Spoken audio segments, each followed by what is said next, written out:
સંસદના બંને ગૃહોની સંયુક્ત બેઠકમાં આજે રાષ્ટ્રપતિ દ્રૌપદી મુર્મુનું સંબોધન દેશની જનતા સમક્ષ રાષ્ટ્રપતિ રજૂ કરશે કેન્દ્ર સરકારના કાર્યક્રમો અને સરકારની નીતિઓનો રોડમેપ।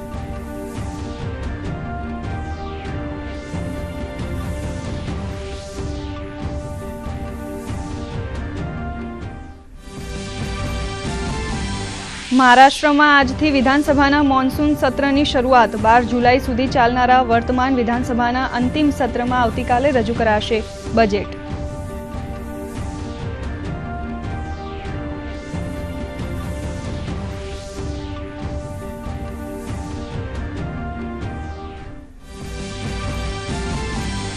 રાજધાની દિલ્હીમાં વરસ્યો ધોધમાર વરસાદ। પશ્ચિમ ભારતના દરિયાકાંઠાના વિસ્તારોમાં આગામી 3 થી 4 દિવસ ભારે વરસાદની આગાહી। 30 જૂન સુધી પૂર્વોત્તર ભારતમાં પણ વરસાદનું અનુમાન। તો કેરળમાં ભારે વરસાદના કારણે 6 જિલ્લામાં શાળા કોલેજ બંધ।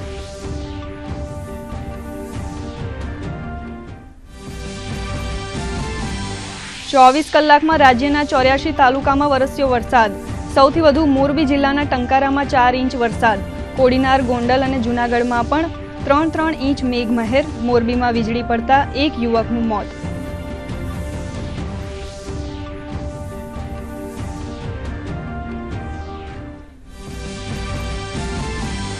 પેરાગ્વે બન્યું આંતરરાષ્ટ્રીય સૌર ગઠબંધનનું 100મું સંપૂર્ણ સભ્ય।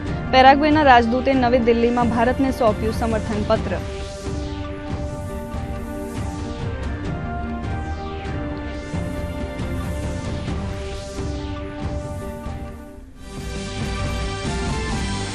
ભારત રત્ન અને ભાજપના વરિષ્ઠ નેતા એલ.કે. અડવાણીની તબિયત લથડી। દિલ્હીની એમ્સ હોસ્પિટલમાં ચાલી રહી છે સારવાર। હાલ એલ.કે. અડવાણીની તબિયત સ્થિર।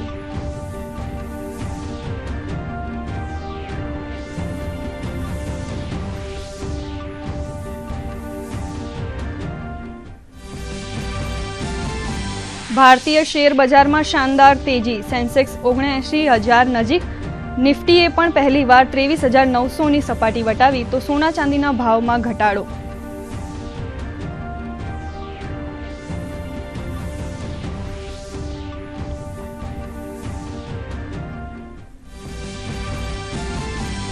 અને આઈસીસી T20 વર્લ્ડ કપમાં આજે ભારત અને ઇંગ્લેન્ડ વચ્ચે રમાશે સેમીફાઇનલ। સાઉથ આફ્રિકા સામેની સેમીફાઇનલમાં અફઘાનિસ્તાનની કારમી હાર।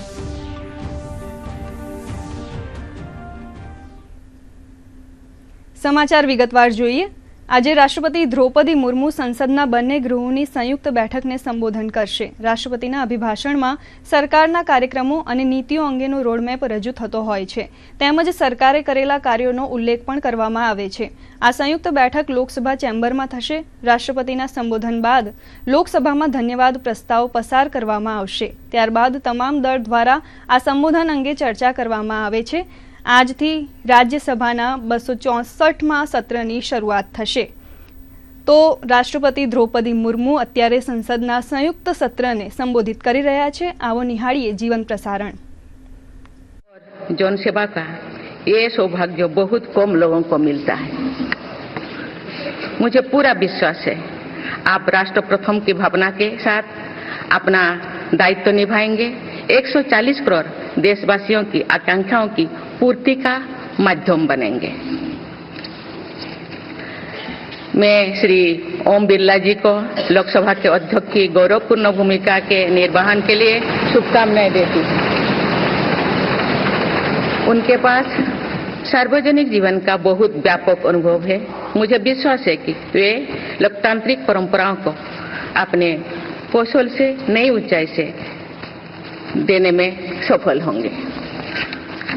माननीय सदस्यगण, मैं आज कोटि कोटि देशवासियों को की तरफ से भारत के चुनाव आयोग का भी आभार व्यक्त करती हूँ। ये दुनिया का सबसे बड़ा चुनाव था। करीब 64 करोड़ मतदाताओं ने उत्साह और उमंग के साथ अपना कर्तव्य निभाया है। इस बार भी महिलाओं ने बढ़ चढ़कर मतदान में हिस्सा लिया है। इस चुनाव की बहुत सुखद तस्वीर जम्मू कश्मीर में भी सामने आए हैं। कश्मीर घाटी में वोटिंग के अनेक दशकों के रिकॉर्ड टूटे हैं। बीते 4 दशकों में कश्मीर में हमने बंद और हड़ताल के बीच कम मतदान का दौर ही देखा था। भारत के दुश्मन इसको वैश्विक मंचों पर जम्मू कश्मीर की राय के रूप में दुष्प्रचारित करते रहे, लेकिन इस बार कश्मीर घाटी ने देश और दुनिया में ऐसे हार ताकत को करारा जवाब दिया है। पहली बार इस लोकसभा चुनाव में घर पर जाकर भी मतदान कराया गया है। मैं लोकसभा चुनाव से जुड़ी हर कर्मी को सराहना करती हूं और अभिनंदन करती हूं। माननीय सदस्यगण, 2024 के लोकसभा चुनाव की चर्चा आज पूरी दुनिया में हो रही है। दुनिया देख रही है कि भारत के लोगों में लगातार तीसरी बार स्थिर और स्पष्ट बहुमत की सरकार बनाई है।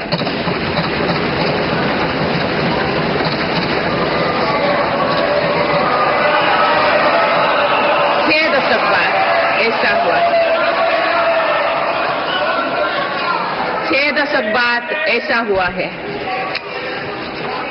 ऐसा समय में जो भारत के लोगों की आकांक्षाएं सर्वोच्च स्तर पर है, लोगों ने मेरी सरकार पर लगातार तीसरी बार भरोसा जताया है।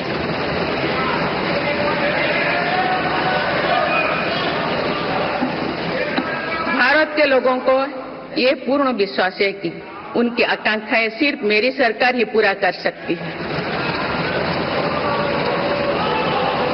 इसलिए 2024 का ये चुनाव नीति, नियत, निष्ठा और निर्णयों पर विश्वास का चुनाव रहा है। मजबूत और निर्णायक सरकार में विश्वास, सुशासन, स्थिरता और निरंतरता में विश्वास, ईमानदारी और कड़ी मेहनत में विश्वास, सुरक्षा और समृद्धि में विश्वास, सरकार की गारंटी और डिलीवरी पर विश्वास, विकसित भारत के संकल्प में विश्वास। मेरी सरकार ने 10 वर्षों से सेवा और सुशासन का जो मिशन चलाया है, ये उस पर मुहर है। ये जनादेश है कि भारत की विकसित बनाने का काम बिना रुके चलता रहे और भारत अपने लक्ष्यों की प्राप्ति करते रहे। माननीय सदस्यगण, 18वीं लोकसभा कई मायनों में एक ऐतिहासिक लोकसभा है। ये लोकसभा अमृतकाल के शुरुआती वर्षों में गठित हुई है। ये लोकसभा देश के संविधान को अपनाने के 75वें वर्षों की भी साक्षी बनेगी। मुझे विश्वास है कि इस लोकसभा में जन कल्याण के फसलों का नवीन अध्याय लिखा जाएगा।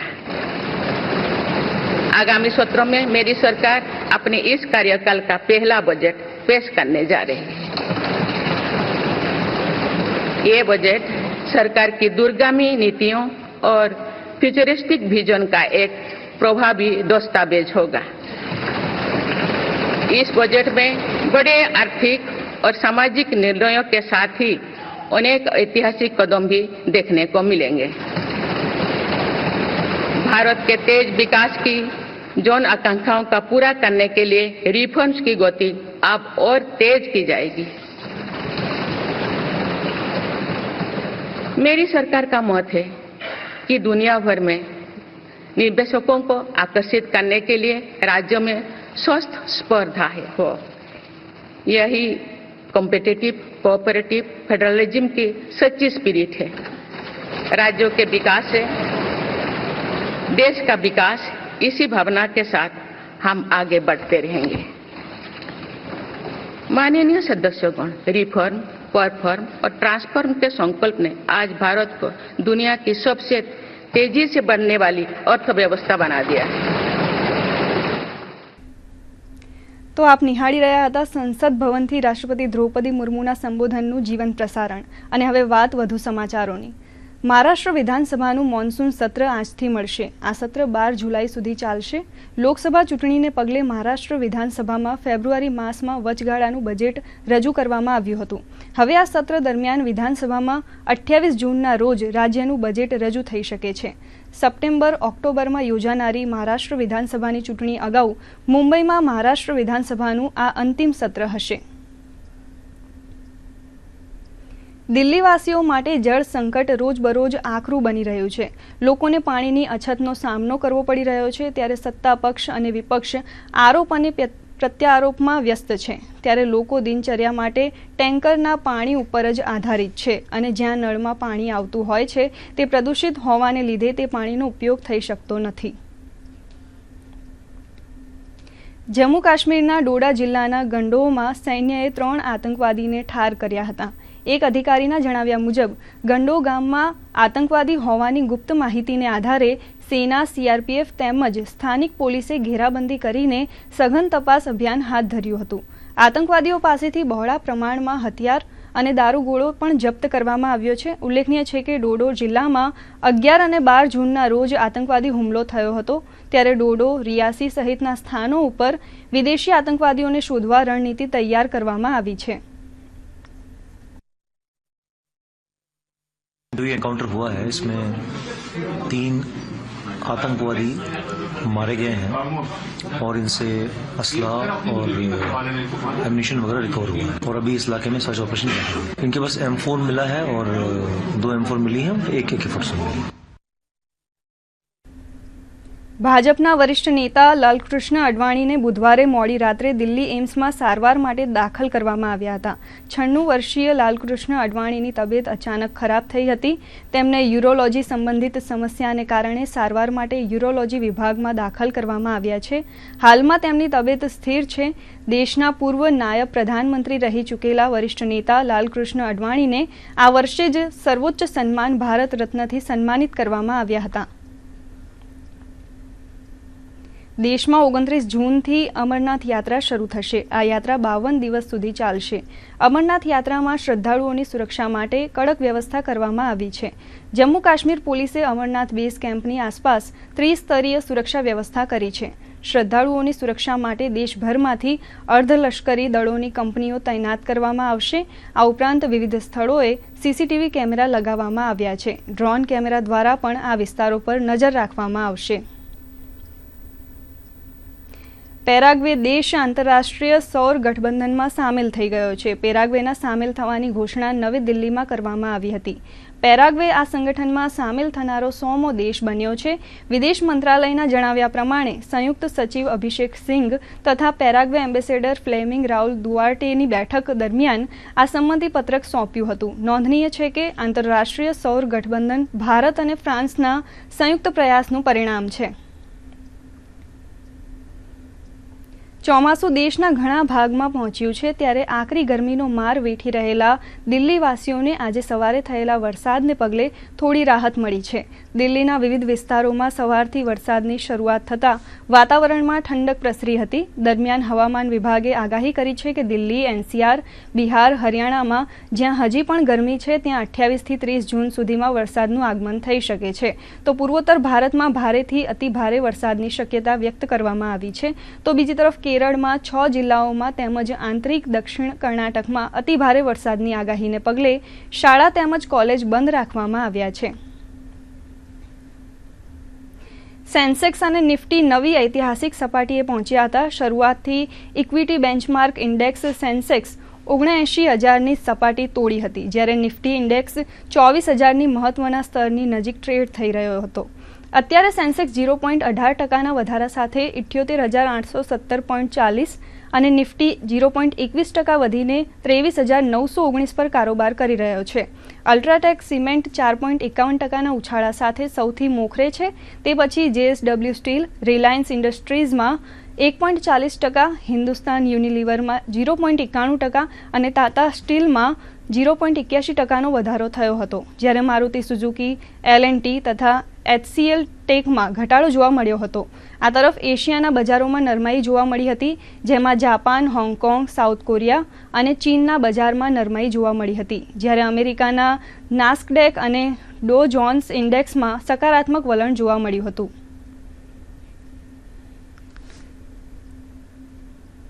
દર્શક મિત્રો, વધુ સમાચારો જોઈએ તે પહેલા લઈશું એક વિરામ. રાજ્યમાં શાળા પ્રવેશોત્સવના બીજા દિવસે મુખ્યમંત્રી ભૂપેન્દ્ર પટેલે છોટાઉદેપુરમાં ભૂલકાઓને શાળા પ્રવેશ કરાવ્યો હતો. છોટાઉદેપુરની PM શ્રી તાલુકા શાળા નંબર 1 ખાતે પ્રવેશોત્સવ આયોજિત કરવામાં આવ્યો હતો, જેમાં બાળકોને શૈક્ષણિક કીટનું વિતરણ કરવામાં આવ્યું હતું. કાર્યક્રમમાં વિદ્યાર્થીનીઓએ બેટી બચાવો બેટી પઢાઓ અંગે પ્રવચન કરી કન્યાઓમાં શિક્ષણના દાનની મહત્તા દર્શાવી હતી. ઉલ્લેખનીય છે કે રાજ્યમાં ત્રિદિવસીય શાળા પ્રવેશોત્સવ થઈ રહ્યો છે, જેમાં પ્રથમ દિવસે ડાંગના સુબીર ખાતે શાળા પ્રવેશોત્સવ યોજાયો હતો, તેમજ આવતીકાલે ત્રીજા અને અંતિમ દિવસે 28 જૂનના રોજ સુરેન્દ્રનગર જિલ્લાના ખાન તાલુકામાં શાળા પ્રવેશોત્સવમાં મુખ્યમંત્રી સહભાગી થશે. સમગ્ર રાજ્યમાં આ ત્રિદિવસીય પ્રવેશોત્સવ દરમિયાન કુલ 32.33 લાખ બાળકોનું શાળામાં પ્રવેશ કરાવવામાં આવશે. પણ એટલું ધ્યાન આપે સરકાર તરફથી યોજનાઓ અને યોજનાઓનો લાભ બરોબર છે, પણ નાની નાની મુશ્કેલી, સામાજિક મુશ્કેલી અને સામાજિક મુશ્કેલીમાં પણ શિક્ષકોની સહભાગી થવા માંડી. વાલીઓ પણ અત્યારે એટલું ધ્યાન આપતા થયા છે, વાલીઓ પણ સ્કૂલે આવતા થયા છે. SMCની જે મિટિંગ હોય, વાલીઓની જે મિટિંગ હોય છે શાળામાં, એમાં પણ વાલીઓ આવતા થયા છે. તો આજે બધાના સહભાગથી માન્ય નરેન્દ્રભાઈ હર હંમેશ કહે છે, સૌનો સાથ, સૌનો વિકાસ, સૌનો વિશ્વાસ અને સૌનો પ્રયાસથી આપણે કામ કરવું છે. અને એ સાથે મળે છે તો એનું રિઝલ્ટ પણ કંઈક ઓર હોય છે. આજે તમે દરેક જગ્યાએ આજે આદિવાસી પટ્ટામાં આપણે વ્યવસ્થા બધી આપી, સાયન્સ કોલેજથી માંડીને મેડિકલ કોલેજ સુધીને આપણે આપી છે, પણ વિદ્યાર્થીઓ પણ ભણતા થયા છે. આજે જે ભૂલકાઓને એડમિશન લીધા છે એ બધાને અમારા તરફથી ખૂબ ખૂબ શુભેચ્છાઓ. હવામાન વિભાગે આગામી 5 દિવસ દરમિયાન રાજ્યભરમાં સાર્વત્રિક વરસાદની આગાહી કરી છે. સાયક્લોનિક સર્ક્યુલેશન સક્રિય બનતા 18 જિલ્લામાં ભારે વરસાદ પડવાનો છે. રાજ્યમાં છેલ્લા 14 કલાકમાં 76 તાલુકામાં વરસાદ વરસ્યો છે. મોરબીના ટંકારામાં 6 કલાકમાં સૌથી વધુ 4 ઇંચ વરસાદ નોંધાયો છે. ગીર સોમનાથનું કોડીનાર 3 ઇંચ વરસાદથી તરબોળ થયું છે, જ્યારે બનાસકાંઠાના દાંતા અને રાજકોટના જેતપુરમાં 2 ઇંચ વરસાદ પડ્યો છે. હવામાન વિભાગની આગાહી મુજબ ધોરાજી શહેર ઉપરાંત આસપાસના ગ્રામ્ય વિસ્તારોમાં પણ વરસાદ પડ્યો હતો.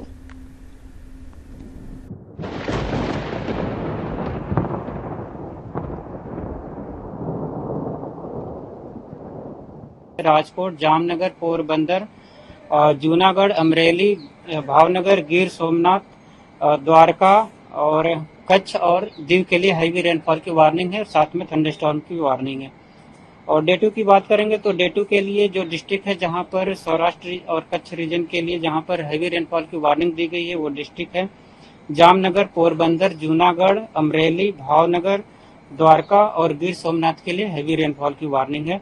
और बाकी जो डिस्ट्रिक्ट हैं डे 1 से लेके डे 7 तक उन डिस्ट्रिक्ट में मतलब गुजरात और सौराष्ट्र रीजन के सारे कच्छ के सारे डिस्ट्रिक्ट कवर है जहां पर लाइट टू मॉडरेट रेन का पूर्वानुमान है. फिशरमैन आज के लिए पूरे एंटायर गुजरात कोस्ट के लिए फिशरमैन की वार्निंग है.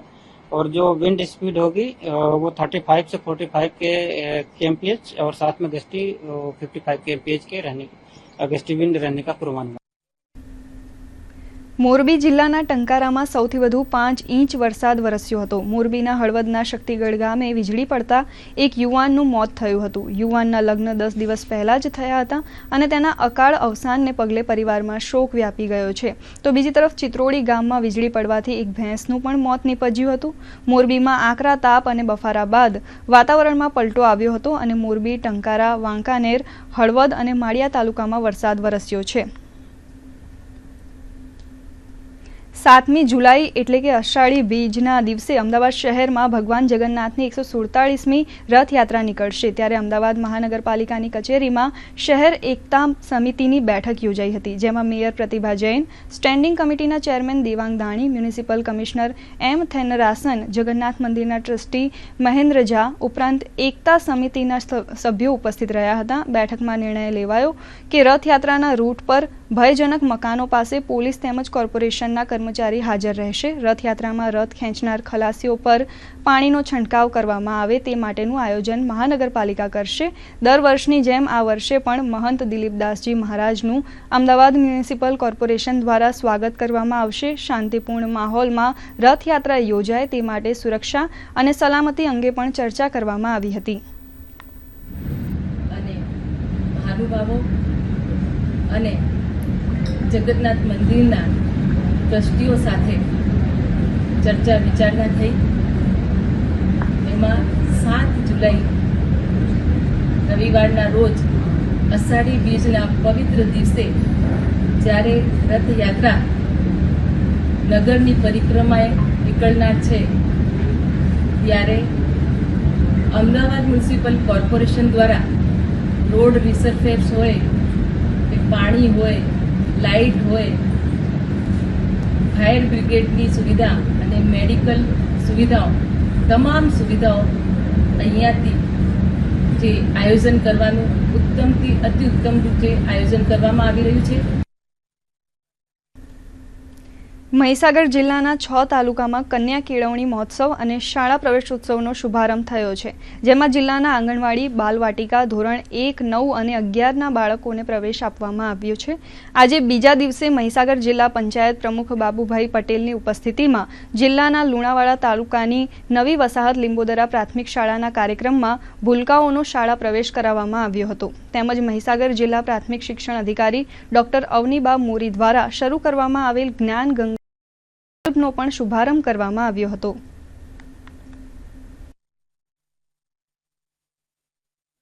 અમારા મહીસાગર જિલ્લામાં તમામ શાળાઓમાં આ પ્રવેશોત્સવની ઉજવણી ઉલ્લાસભેર થઈ રહી છે। એમાં સમગ્ર કર્મચારીઓ અને પદાધિકારીઓ દરેક શાળાઓની મુલાકાત લઈ રહ્યા છે। આ ઉજવણી ઉલ્લાસમય શિક્ષણની એ આ 2024ના પ્રવેશોત્સવનું સૂત્ર છે। ચાલુ વર્ષે ગુજરાતના મુખ્યમંત્રી ભૂપેન્દ્રભાઈ પટેલ સાહેબ અને શિક્ષણ મંત્રી પ્રોફેસર કુબેરભાઈ ડિંડોર દ્વારા આ એક ઉજવણી ઉલ્લાસભર આખા રાજ્યમાં થઈ રહી છે। આ ઉજવણીનો મુખ્ય હેતુ 10 લાખથી વધુ નમો લક્ષ્મી યોજના, સરસ્વતી યોજના બાળકોને આર્થિક લાભ થાય, કૌશલ્ય વિકાસનું ઘડતર થાય અને ભાર વિનાનું ભણતર એ આ પ્રવેશોત્સવનો અને ગુજરાત સરકારનો મુખ્ય આશય છે।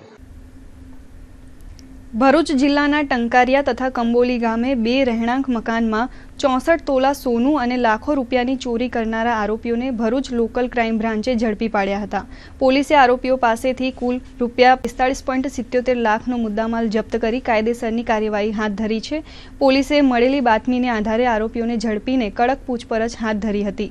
આ ઘટનામાં પોલીસે ચોરીનો મુદ્દામાલ વેચાણ રાખનાર આરોપી અને દાગીના ઓગાળનારને પણ ઝડપી પાડ્યો છે।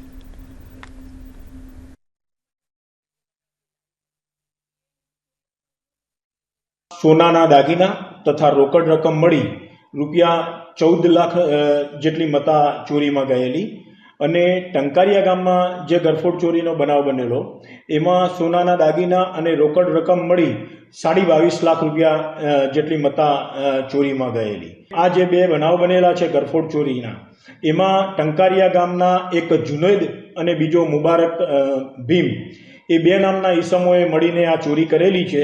તો એ બાતમી હકીકત આધારે આ જુનેદ અને મુબારક ભીમને ટંકારિયા ખાતેથી લાવીને એલસીબી કચેરી ખાતે લાવીને એમની સઘન પૂછપરછ કરવામાં આવેલી।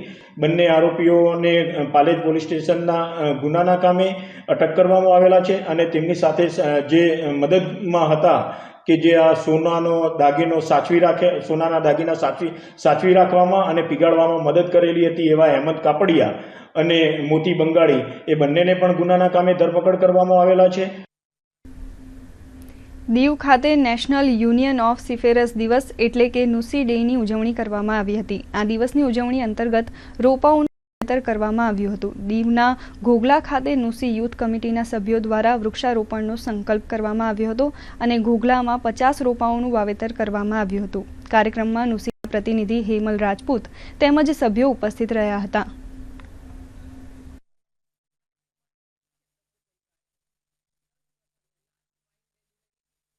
नुसी ट्री प्लांटेशन सदाबहार, उसके अंतर्गत पूरे पैन इंडिया में नुसी की तरफ से पेड़ लगाया जाता है। इसी श्रृंखला में दीव में भी प्लांटेशन किया गया, सीफेरस के द्वारा प्लांटेशन किया गया, 50 से भी ज़्यादा पेड़ लगाए गए और आज क्लाइमेट दिन प्रतिदिन चेंज होता जा रहा है।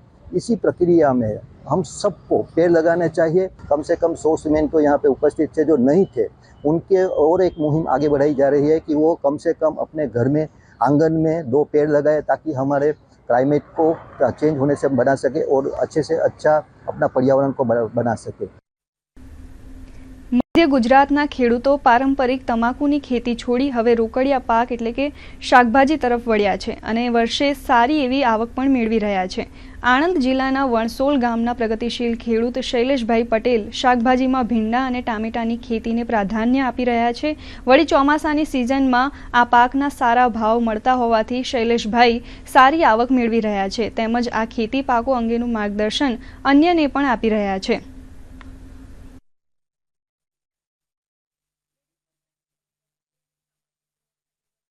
અમે ભીંડાનું વાવેતર 2 સિઝનમાં કરીએ છીએ. પહેલી સિઝન આવે ડિસેમ્બરમાં અમે ભીંડાનું વાવેતર કરીએ એટલે તે ઘડીએ અમને શું ફાયદો થાય છે કે જે ઠંડીના કારણે અમારો માલ ભરતીમાં જાય છે, રાજસ્થાન, દિલ્હી, હરિયાણા, એ ભરતીના કારણે અમને લોકોને ભાવ સારો મળી રહે છે. 800 રૂપિયા, 900 રૂપિયા 20 કિલોનો ભાવ બોલું છું. અને એ સિઝન અમારી 5મા મહિનામાં પતી જાય છે અને અમે ટામેટી કરીએ છીએ અને ટામેટી 3જા મહિનામાં નીકળી જાય છે. પછી 3જા મહિનામાં ટામેટી નીકળી જાય એટલે અમે ભીંડાનું વાવેતર કરીએ છીએ. એ ભીંડા અમારા 3જા મહિનામાં વાવેલા ભીંડા 5મા મહિનામાં ચાલુ થઈ જાય છે. 1 વીઘામાંથી 120 થી 140 કિલો પિકિંગ કરું છું ભીંડા. 1 વીઘાની પર ડેની ઇન્કમ મારી અત્યારે બિલ મુજબ મારા ભીંડા 4700, 5200, 5500 રૂપિયા, 6300 રૂપિયા લગીના પર દિવસના થયેલા છે. કેમ કે અત્યારે અમને સારા ભાવ મળ્યા છે. વરસાદ ખેંચાયો એના કારણે કાઠિયાવાડે ડિમાન્ડ કરી માલની, એ કારણસર અમને સારા ભાવ, સારું પ્રોડક્શન. ડાંગમાં પોલીસ વિભાગ તેમજ નશાબંધી આબકારી વિભાગ દ્વારા માદક પદાર્થના ઉપયોગ અને તેની આડઅસરો વિશે જાગૃતિ કાર્યક્રમનું આયોજન કરવામાં આવ્યું હતું. જે અંતર્ગત આહવાના ગાંધી ઉદ્યાનથી પોલીસ અધિક્ષકની કચેરી સુધી રેલી આયોજિત કરવામાં આવી હતી તેમજ પેમ્ફલેટ અને બેનર દર્શાવીને લોકોને જાગૃત કરવામાં આવ્યા હતા. સાથે જ યુવાનોને માદક પદાર્થોનું સેવન ન કરવા અને સ્વસ્થ રાષ્ટ્રના નિર્માણ માટેની પ્રતિજ્ઞા પણ લેવડાવવામાં આવી હતી. આંતરરાષ્ટ્રીય વ્યસન મુક્તિ દિવસ અને માદક પદાર્થોના ખરીદ, વેચાણ અને સંગ્રહ માટેના પ્રતિબંધિત માટેની ઉજવણીનો કાર્યક્રમ આજે વિશ્વભરમાં ઉજવાઈ રહ્યો છે. ત્યારે નશાબંધી અને આબકારી ખાતાની કચેરી દ્વારા અને પોલીસ ડિપાર્ટમેન્ટ આહવા ડાંગ દ્વારા તરફથી સુંદર રેલીનું આયોજન કરવામાં આવેલું હતું, જેમાં લોકોને માદક પદાર્થો વિશે માહિતી આપવામાં આવી હતી અને જનજાગૃતિનો કાર્યક્રમ કરવામાં આવ્યો હતો. આઈસીસી T20 વિશ્વકપની સેમીફાઇનલમાં આજે ભારત અને ઇંગ્લેન્ડ વચ્ચે સેમીફાઇનલ રમાશે. અત્યાર સુધીમાં ભારતીય ટીમનું પ્રદર્શન શ્રેષ્ઠ રહ્યું છે. ભારતીય ટીમ એક પણ મેચ હારી નથી. આજની મેચમાં જીતનો સિલસિલો યથાવત રાખવાના લક્ષ્ય સાથે ટીમ ઇન્ડિયા મેદાનમાં ઉતરશે. આ તરફ ઇંગ્લેન્ડની નજર સતત બીજી વાર વર્લ્ડ કપ જીતવા પર રહેશે. તો આજે પહેલી સેમીફાઇનલમાં અફઘાનિસ્તાને ટોસ જીતી પ્રથમ બેટિંગ કરવાનો નિર્ણય લીધો હતો, પરંતુ 56 રનમાં અફઘાનિસ્તાનની ટીમ ઓલ આઉટ થઈ હતી. જવાબમાં સાઉથ આફ્રિકાએ 1 વિકેટના નુકસાને લક્ષ્ય હાંસલ કરી ફાઇનલમાં પ્રવેશ મેળવ્યો હતો. હોકી ઇન્ડિયાએ બુધવારે 16 સભ્યો ધરાવતી ભારતીય પુરુષ ટીમની જાહેરાત કરી હતી. 26 જુલાઈથી 11 ઓગસ્ટ સુધી ફ્રાન્સના પાટનગરમાં રમાનારા પેરિસ ઓલિમ્પિક 2024 સ્પર્ધામાં ભારતીય હોકી ટીમ ભાગ લેશે. આ ટીમનું નેતૃત્વ હરમનપ્રીત સિંહ કરશે, જ્યારે મિડફિલ્ડર હાર્દિક સિંહ વાઇસ કેપ્ટન પદ સંભાળશે. હરમનપ્રીત સિંહની ટીમમાં 5 નવા ખેલાડીઓ પણ રમશે. આ સાથે સમાચાર અહીં સમાપ્ત થાય છે. મને આપશો રજા. નમસ્કાર.